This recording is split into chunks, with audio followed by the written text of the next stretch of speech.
support, lots of prayers. I know a lot of people don't think that the prayers work, but they actually buoy these families up.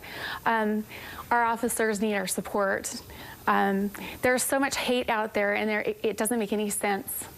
And I think that we need to, as the good people in the public that aren't biased against officers, we should pull together and remember, you know, if there's an officer involved shooting or something like that, don't jump to conclusions. You know, there's always two sides to a story. They never ever let everything out at the beginning. We need to step back, watch what happens, and trust in the system.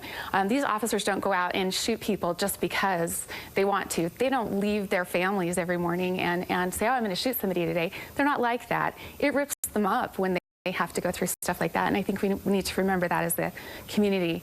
I hate to sound blunt, but I am just curious, what do you do with the anger that I think a lot of us may feel this morning? Where does that anger go? Where do you place that? How do you come to terms with what these raw emotions that many of us may be feeling this morning? You know, there really are no words. I mean, I'm furious inside. My blood is just boiling, as well as I'm sure all of us. And I think that we just need to step back and support these families and these officers and be able to realize that this is an epidemic of hate that's going on, and it can't happen. I mean, there needs to be a respect for our officers, because you know what's going to start happening is our officers are going to say, this is not worth it. They don't get paid enough. They don't have the benefits that they need. They don't have the equipment that they need. Why should they protect us? There's no reason, and the people that are going to pay the price are us as citizens. So we need to remember that. Thinking back to your husband, what was it that helped him put on that uniform every day when we had situations like this unfolding around the country? How did he do that every day? Because it is hard, I think, for these officers when something like this happens to say, I'm going to get up and go to work. You know, it's in their blood. They don't have a choice. You know, they love the people, they love their communities, and they love the job.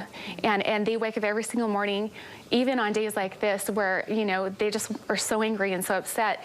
They go out there to just keep doing what they love. And we need to appreciate that and respect that, you know. And, you know, one of the things that we can do to help these fallen families, too, I do have a charity, not a plug for my charity, but it'll help.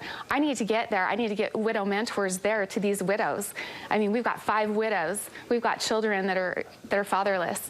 So if they go to my Blue Haven Foundation, donate, get us there. We need to go and help, and we can make a difference and give them hope.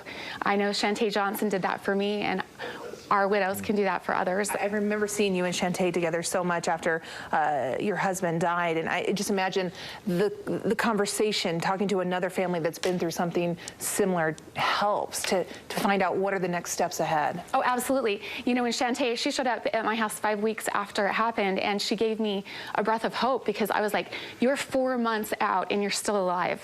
Because at that point in time, I didn't think I could breathe or make one more step, you know, and that's where those widows are coming from.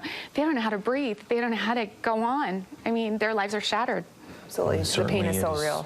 Unthinkable of what those families in Dallas are going through this morning, and so many of us could possibly never understand what you have gone through as well. Nannette, thank you so much for being here this morning. We greatly appreciate it. Is there a website or some way that we could find out about your Blue Haven organization? Yes, if you go to bluehaven.foundation, or also look us up on Facebook, Blue Haven Foundation, or you can always friend me. I'll friend everybody. So. Great. Thank you so much for being here this morning. Thank you so much, Nannette. We appreciate all of the help and all that you have sacrificed for us here in the state of Utah. Just into our newsroom this morning, the identity of one of the officers. We're learning more about the identities of those who have been killed in Dallas overnight. We'll have an update, and we leave you with a live look of the investigation ongoing in Dallas, Texas this morning. We'll be right back.